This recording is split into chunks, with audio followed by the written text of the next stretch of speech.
Öncelikle burada bulunmamızın sebebi uzun bir zamandan beri birçok mahallede olduğu gibi bizim mahallede de su kesintilerimiz var. Bundan dolayı mahalle sakinleriyle bir araya geldik. Mahallemizde yaklaşık 1,5 yıldır su kesintileri var.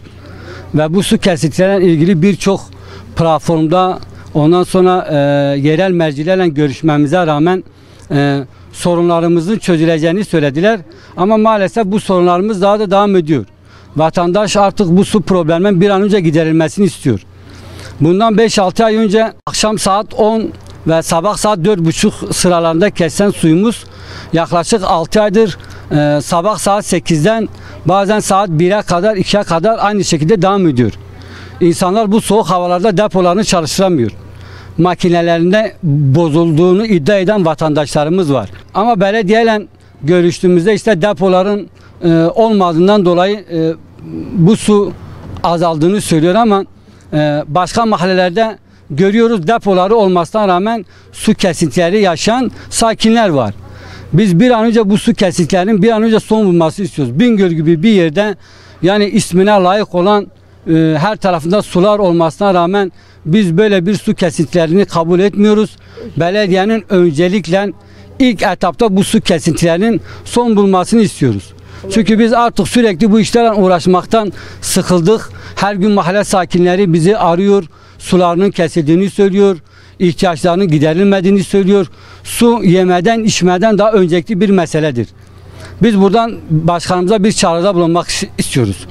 Olabilir, doğrudur, su kesintileri az, seviyeleri düşük olabilir ama bir de öncelikli bir mesele var.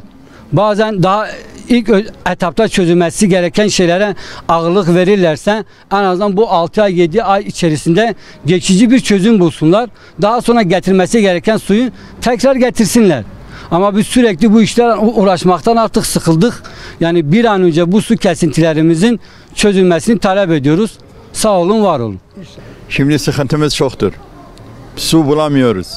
Sabah saat Terhan'da tahminen göre 5 ile 7 arasında 2 saat bir su bırakıyor. O da bazı yerlerde de bazı dairelerde de gitmiyor, kesiliyor. Şimdi geçenlerde 1-2 ay önce reisle şey ettik, dedi 2 hafta içerisinde dedi kuyularımız şeydir, dedi 2 hafta içerisinde dedi su vereceğiz. Hala da bir şey yok. Geçenlerde duydum bir arkadaş biri aramış.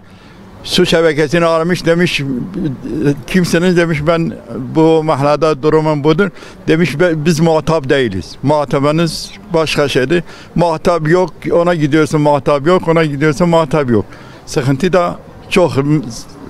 Yani şimdiye kadar yazın ben çoğu yerlerde duymuşum, bayanlar çamaşır makinesini yarıda kalmış, açmış, kovayla su doldurmuş, o çamaşırları çıkartmış. Yani biz Bingöl'ün 4 köşesinde su, biz Bingöl'de susuzluktan şey diyoruz. Allah yardım etsin bize, başka bir şey diyemeyiz. Yani sabahleyin biz kalkır namazda efendim mesleğinde abdest alıyoruz.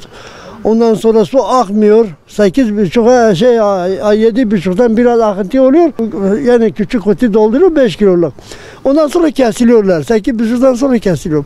Namaz kılıyor, artık biz çamaşır makinesi çalıştırmıyor. Biz banyo yapamıyoruz. 20 günde bir banyo yapamıyoruz.